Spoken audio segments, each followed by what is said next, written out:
Il y a 30 ans, la plupart des passe-temps ne servaient presque à rien. Aujourd'hui, ils peuvent faire de vous un millionnaire. Salut, je m'appelle Alexandre de Chambure et pendant 20 ans, j'ai galéré avec un petit boulot de prof particulier de français à Los Angeles avant que ma vie bascule du jour au lendemain à l'âge de 42 ans. Depuis ce jour où il me restait à peine 30 000 $ sur mon compte en banque, j'ai dépensé presque 400 000 $ en pub sur Facebook et YouTube et généré presque 2 millions de dollars de revenus en vendant un cours de français. Il y a quelque chose que beaucoup de gens ne réalisent pas. On vit probablement à la première époque de l'histoire où presque n'importe quelle compétence peut devenir un business. Et quand je dis compétence, je parle pas forcément d'un diplôme ou d'une carrière prestigieuse. Je parle de choses que les gens considèrent facilement comme un passe-temps. Le tennis, la cuisine, le dessin, le tricot, le jonglage, les langues, le sport, le jardinage, la pêche.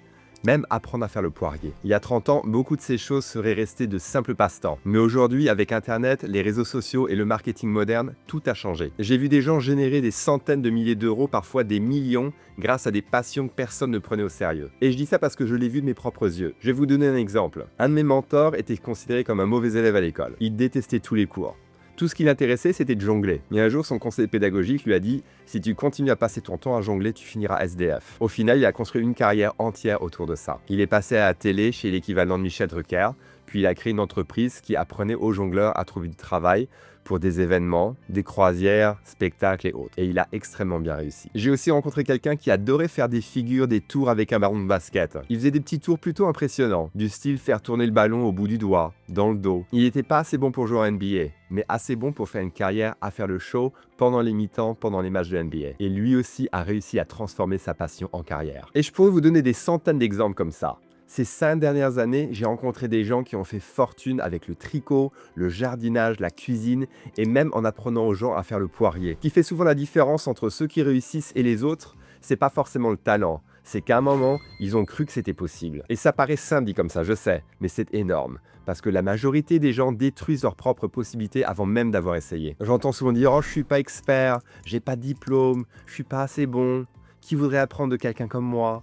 Mais en réalité, vous n'avez pas besoin d'être le meilleur au monde. Vous avez juste besoin d'avoir un peu plus d'expérience ou de connaissances que les personnes que vous aidez. Le dénouement du film Catch Me If You Can avec Leonardo DiCaprio résume vraiment le fond de ma pensée. Dans ce film, si vous vous souvenez bien, Leonardo DiCaprio voyage et se fait passer pour quelqu'un qui n'est pas. Pilote, docteur, avocat, prof de fac. Et à la fin du film, le détective lui demande comment il a réussi à enseigner le droit alors qu'il n'était même pas prof de droit. Sur ce, Leonardo DiCaprio lui répond que tout ce qu'il avait à faire, c'était d'être un chapitre devant ses élèves, c'est tout. Et c'est la même chose pour vous. Pour pouvoir enseigner quelque chose, il faut juste en savoir plus que vos élèves. Vous n'avez pas besoin d'avoir 30 ans d'avance sur les autres. Souvent, avoir une seule étape d'avance suffit pour aider quelqu'un. Aujourd'hui, il y en a qui créent des formations sur Word, des formations sur Excel, PowerPoint, le dessin, le yoga, la nutrition, le montage vidéo et les langues, et construisent des vrais business autour de ça. Mais attention, je ne veux pas vous vendre du rêve non plus. Il suffit pas de penser positivement devant un miroir. Créer un business, ça demande des compétences en marketing, de la psychologie, de la persévérance et de l'aide de personnes qui savent déjà comment ça marche. C'est ce que j'ai fait.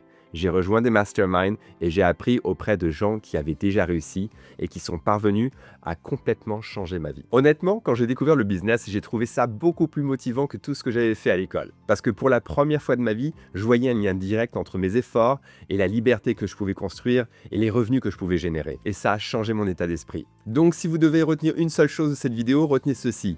Ne sous-estimez pas vos compétences, ne sous-estimez pas vos passions.